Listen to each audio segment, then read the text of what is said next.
Okay, so I'm back to discuss another video on the subject of beta cars in Grand Theft Auto 3, and this time it's the Banshee and Infernus. So we start here with the Banshee. This was a pre-release render that was released by Rockstar way before any official screenshots were released.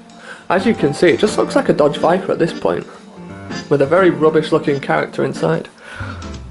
Now we fast forward to the E3 trailer of the game, where you can see the first full bits of footage of the Banshee in action, and even at this stage it's looking very similar to how it would look on the final version of the game, but just with different colour schemes. In fact, this is a real theme.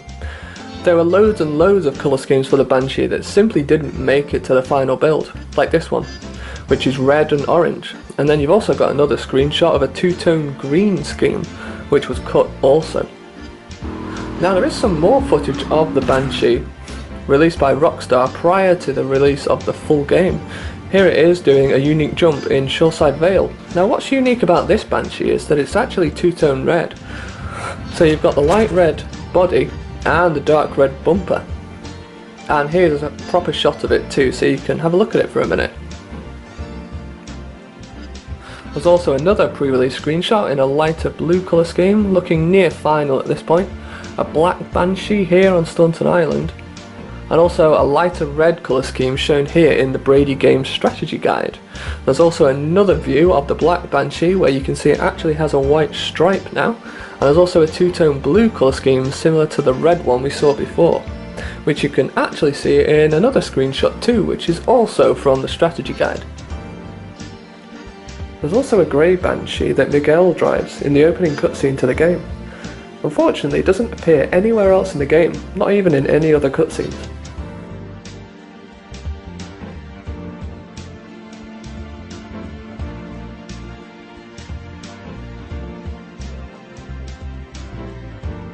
On the final build, there are similar colour schemes for blue and red, but like all cars on the game at this point, it has a kind of metallic shine to it.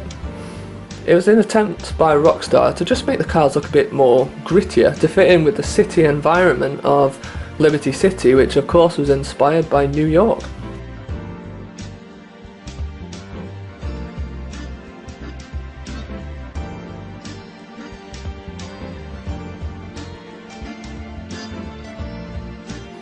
The Infernus would go through some quite radical changes too.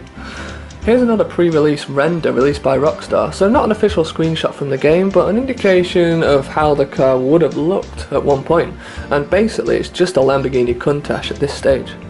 Fast forward to when the Capital Autos website was released and the car was actually called the Dyablo, not the Infernus, and this is how it looked at this point.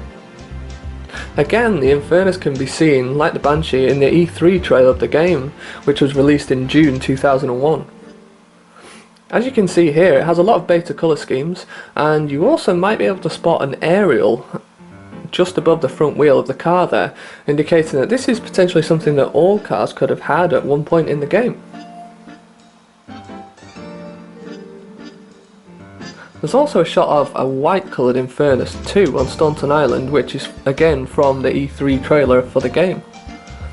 Now this pre-release screenshot shows a dark blue coloured Infernus behind the ambulance here, and there's also other shots of a light blue Infernus outside Kenji's casino again on Staunton Island.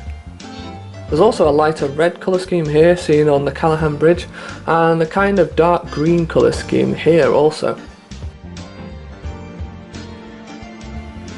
Now in the strategy guide you can also see a gold coloured Infernus, which would be replaced by a special red colour on the final version in this mission.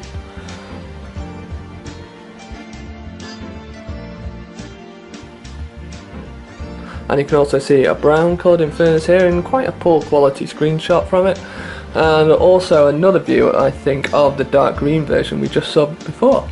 There's also a light blue coloured Infernus as well, shown here on Shoreside Vale in one of the payphone missions.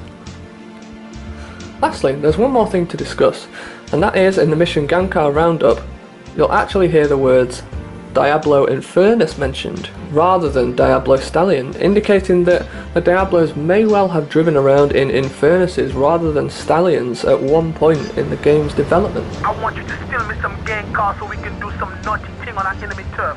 I want me a Mafia Sentinel, a Yakuza Stinger, and a Dyablo and Infernus so we can hit up any gang in Liberty. And this is a mod of how it may have looked. And here it is on the final game. Again, the colour schemes are much darker, like with the Banshee, than they originally were at one point in the game. Probably, like I said, an attempt to just make everything slightly darker, more grittier, more representative of a city environment. But whatever the case, that's a change that Rockstar made. Thanks for watching.